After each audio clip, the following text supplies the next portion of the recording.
Hello everyone, my name is Corazar, and welcome back to the Vintage Story Guide. As you'll see, we are not at home again, and that's because I came out here to the conglomerate sands here, where I thought I would dig down and find some conglomerate rock, and there isn't any. It's just the sand. And I was disappointed because I wanted to use some of this rock because it's sort of a nice brown color for something I wanted to work on today. But as I was coming down here, I fell into a hole right over here, and if you have really good eyes, you might be able to see what was sitting right in front of me as I fell in the hole. And that's right, it is a ruin. And I thought I would check it out with you guys. This looks like we have something new. I haven't seen this kind before. We have green wallpaper. Looks like it's sort of stuck to the wall permanently, I guess. And then we have some more bookshelves, and some kind of chest back here. We have, a painting. It's our first, I think, regular painting. And some Jonas lore. But we can't do anything with it. Oh well. Well, that being the case, I'm going to drop this here and load things up and pack them home so that we can get the episode started. And I will think about how to go about this without conglomerate rock. Oh well.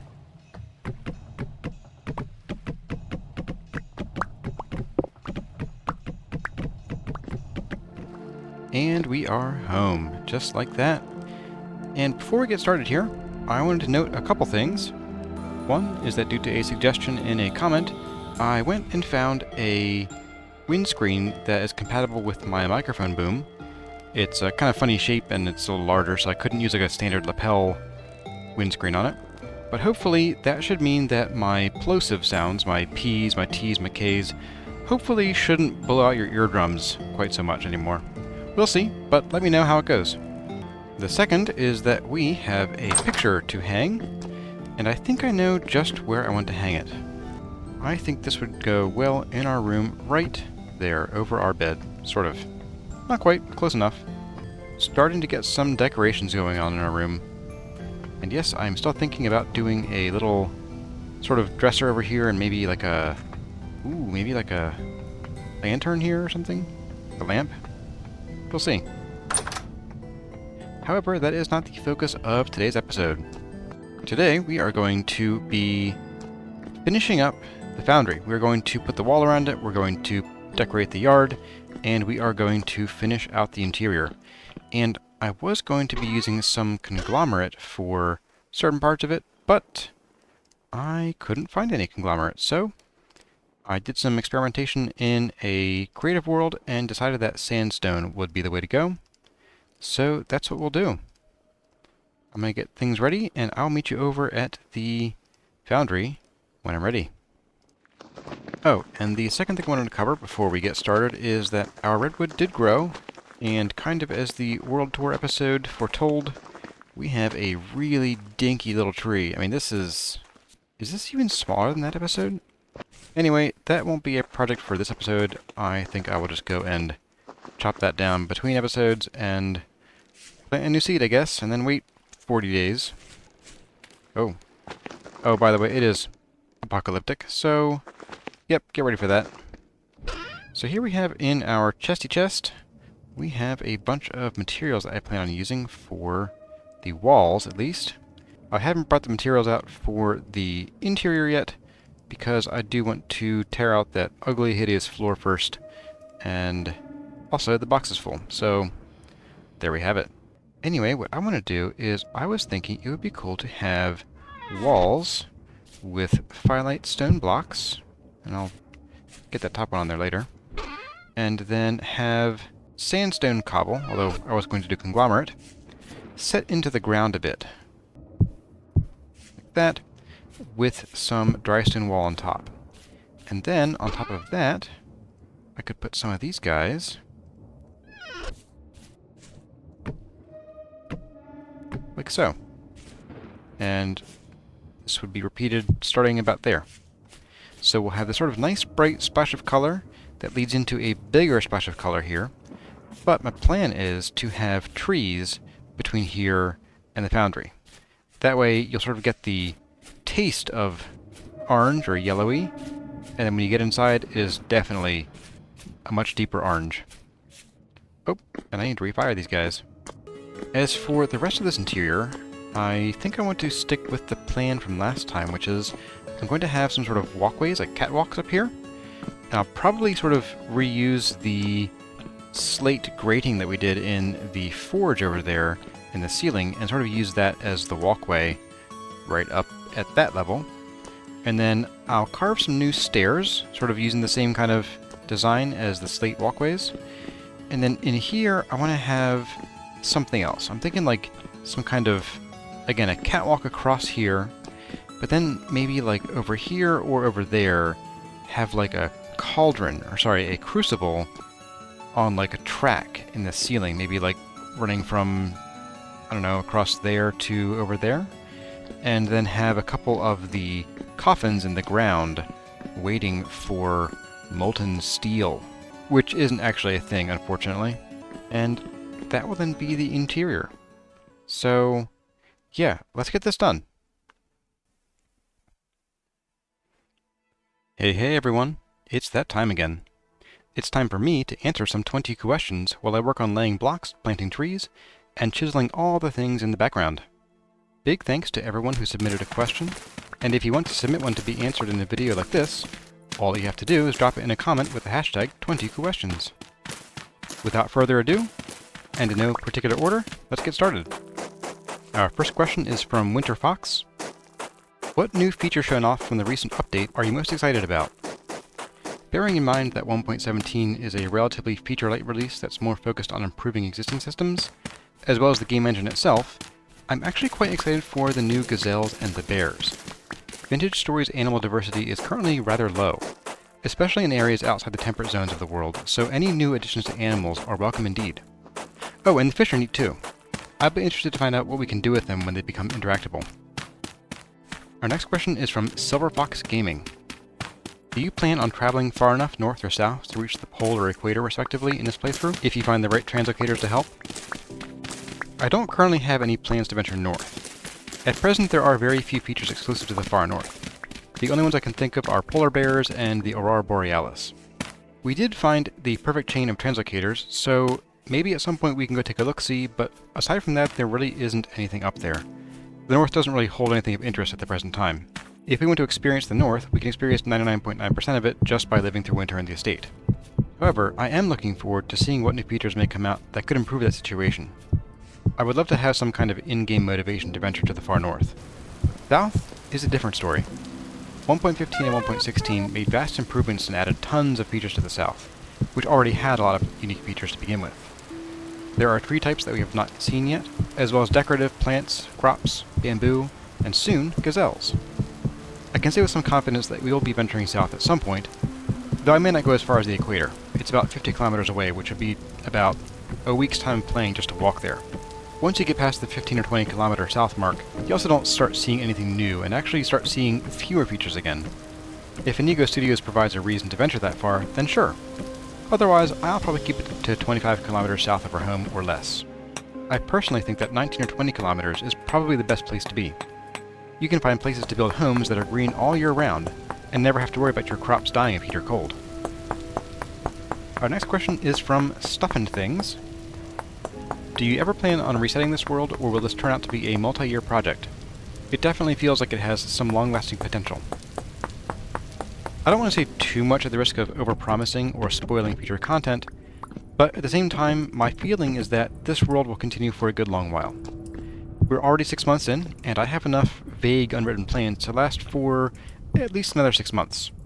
I can say it will definitely continue through 1.17, barring any major life-altering or world-ending events, and I would like to keep playing this world either until we have exhausted the available experiences, or until something about the game changes drastically enough to warrant a fresh start.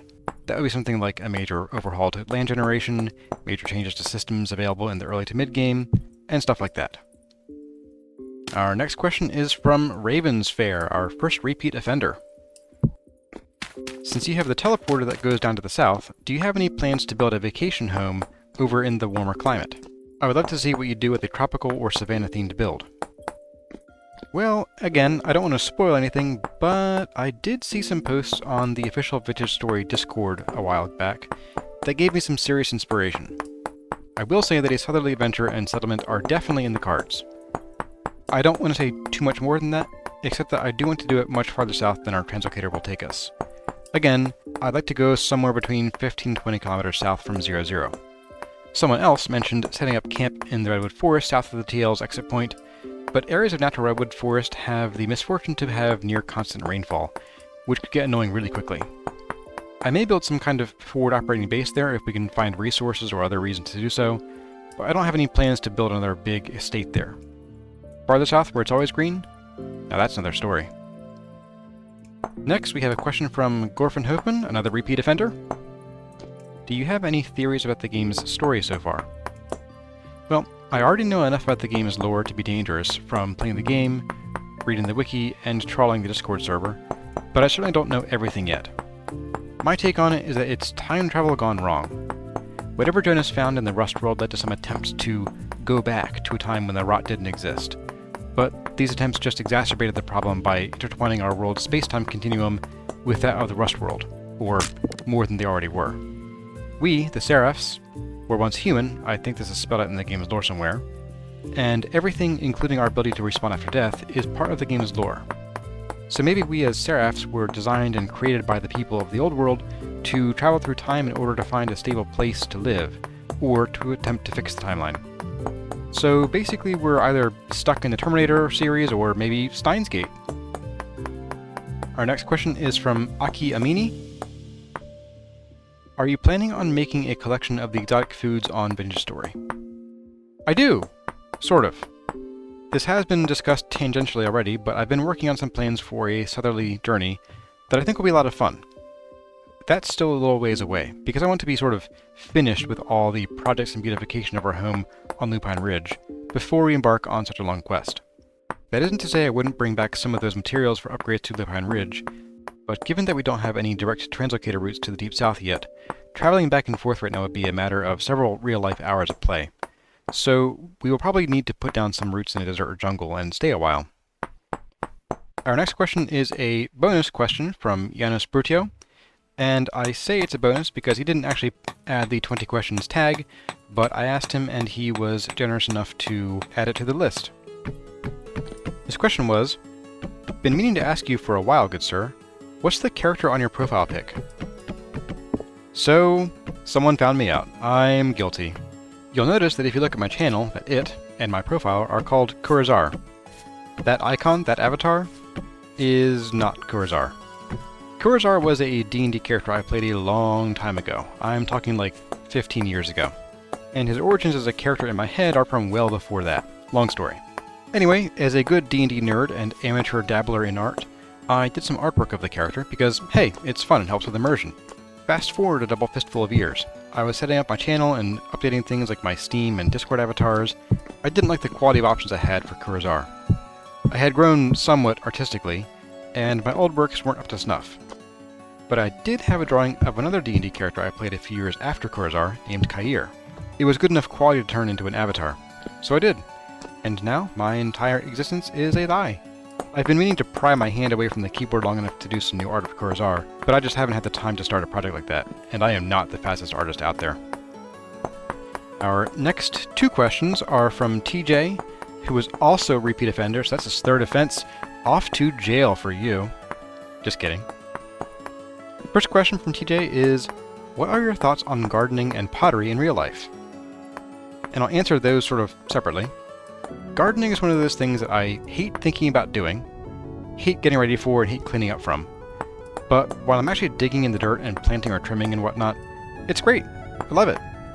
And there's a sense of accomplishment, of having made a mark on the world, however insignificant, that comes along with it, as well as in some cases the reward of seeing or even eating the literal fruits of your labor.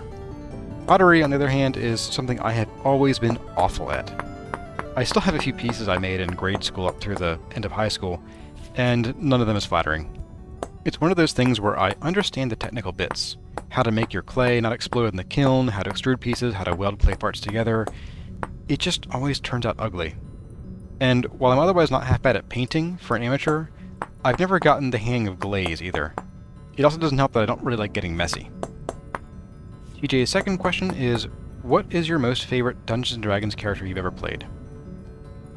Okay, so I have a ton of top favorites, but if I had to pick one, and only one, it would be the aforementioned Kair, or, more formally, Blademaster Kair Stelarovim. He was a blue-haired elf, a homebrew Blademaster class that I playtested with a friend who was our Dungeon Master back in college. The class was, basically think of it as a medieval Jedi in a way.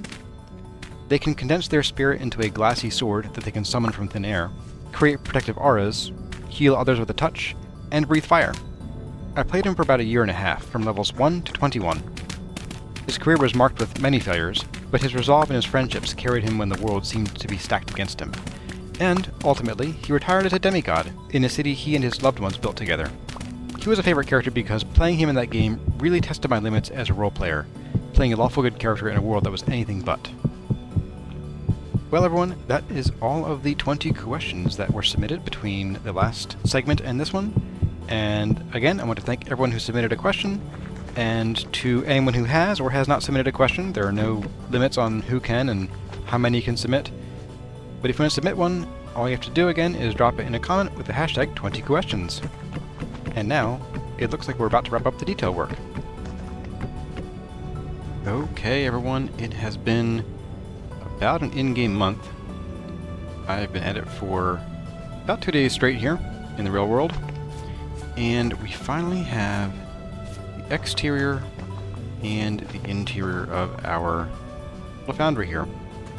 And when I get some more flowers, I will come and plant some more lupins here, but we are woefully short on those right now. So, let's take a look at it, shall we? First, we have these walls that I think are looking pretty nice. I could come through with a couple other odds and ends, like maybe chiseling out those two top bricks there to give it some more definition, but that might come later with me playing around with things. But it is like this the whole way around, inside and out. But I think it'll help keep drifters out, and it'll look nice while it's doing so. And then, because, like, this is meant to be an industrial build, so it's kind of chonky. It's a little brutalistic. Not totally, but a little bit. And so I think what I want to do is I planted these pine seeds here, and they will grow, and they will somewhat block this from view when you're outside of these walls here. But then when you are, coming up the road to it, you'll get the full view of it. And I just realized there is a giant hole in the back where I forgot to finish the wall. Oops! It's done. Trust me, it's done. And so these will grow in, well, they'll sprout in one day, but it'll take probably a week or two for them to grow. Or I should say a month or two to grow. And we'll see how they look. Let's go check out the inside now. We have here a very, very non-OSHA compliant staircase and catwalk up here. And for now I decided we'll keep the floor. I kind of actually like it from this view. The only thing I don't like is this meeting right here. So I might just replace this sort of foyer area, or this stoop, with something else right here. But I think for the interior, this sort of slight blue to the floor actually works really well, after all.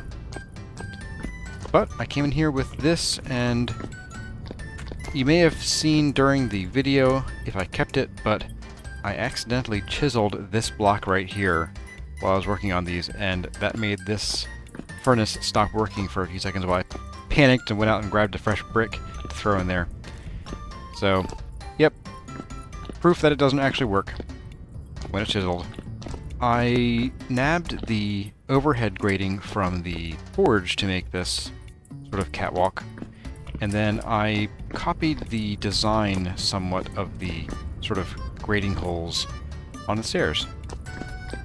And I think it came out real nice. And I should note that these stairs are a bit derpy, because I had to put a couple extra blocks on here to get spaces like these 3 voxels right here, microvoxels. And so, unless you're really perfectly centered, it'll kind of get in your way going up and down, or at least up. Down doesn't matter. Up, see, there we go, we get kind of caught going up. Overhead, then, we have the track for our crucible, and I was sort of struggling on how to do the chains, so I figured, you know what, we're going to have this be in its stowed position. But the idea is that this crucible could be lowered on these chains and could be used to pour, you know, into whatever molds are down below. And then for these support pillars, I did sort of the same thing I did for our sign down in front in the valley, where I have the little bolt heads sticking up, and then I used a similar sort of design here to just give it some texture. I am really enjoying how this came out. I think it's very industrial. I think it's very Industrial Revolution, you know, maximum child labor, minimum safety standards. I do want to hang these lanterns somewhere a little bit better, so I'll figure that out in between episodes and get this place cleaned up, including the project chest. And you'll notice that over here I also started kind of fencing off this little area over here to keep us from falling in, or to keep people from falling in. And it's given me some ideas as to what to do with this area in the near future. So, look forward to that. Well everyone, that's about all the time we have for in this episode of the Vintage Story Guide.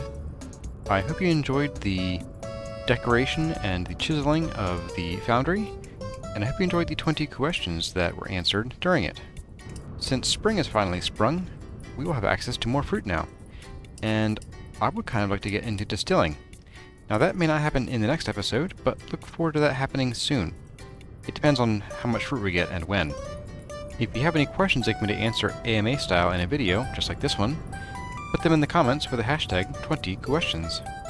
And if you play computer games and would like to support the channel, consider using my partner link next time you're shopping on the Humble Store, on screen now, and in the description below. Anyway, as always, my name has been Corazar. Thank you all for watching, and I'll see you in the next one.